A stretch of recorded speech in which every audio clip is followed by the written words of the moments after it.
ಏ ಮಮ್ಮಿ ನಾಳೆ ಎಲ್ಲ ನಾಗರ ಪಂಚಮಿ ಅದ ಯಾವ ಹುತ್ತಿನ ಹಾಲು ಹಾಕಂದ್ ಹೇಳು. ಈಗ ಒಂದಿಷ್ಟು ಮಂದಿ ಅಲ್ಲೊಂಟ್ರು ನಾವೆಲ್ಲ ಹೋಗಂ ಪಟ್ನೆ ಹಾಳು. ನಾವು ಹುತ್ತಿಗೆ ಹಾಲು ಗೀಲ್ ಹಾಕಂಗಿಲ್ಲ.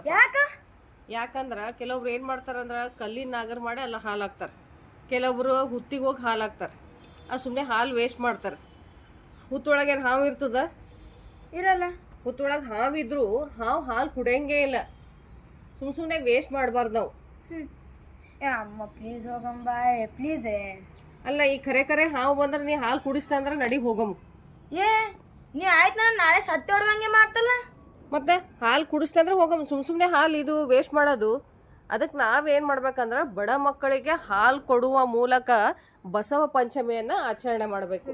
12ನೇ ಶತಮಾನದಾಗ ಬಸವಣ್ಣರು ಒಂದು ವಚನ ಹೇಳಿದ್ರು, ನೀನ್ ಕಲ್ಸಿದ್ದೆ ನೋಡಿ, ನೆನಪದ? ಯಾವ್ದಮ್ಮ? ಕಲ್ಲ ನಾಗರ ಕಂಡರೆ. ಹಾ ಅದೇಲ್ಲ. ಕಲ್ಲ ನಾಗರ ಕಂಡರೆ ಹಾಲ ನೆರೆ ಎಂಬುದು, ದಿಟ್ಟದ ನಾಗರ ಕಂಡರೆ ಕೊಲ್ಲೆಂಬರಯ್ಯ, ಕುಂಭವ ಜಂಗಮ ಬಂದರೆ ನಡೆಯೆಂಬರು, ಉನ್ನದ ಲಿಂಗಕ್ಕೆ ಬೋನವ ಹಿಡಿಯುವರಯ್ಯ, ಕೂಡಲ ಸಂಗನ ಶರಣರನ್ನು ಕಂಡು ಉದಾಸೀನವ ಮಾಡಿದರೆ ಕಲ್ಲ ತಾಗಿದ ಮಿಟ್ಟೆ ಅಂತಿಪ್ಪರಯ್ಯ. ಪ್ರಣವ, ಈ ವಚನದ ಅರ್ಥ ಗೊತ್ತಾಯ್ತಿಲ್ಲ?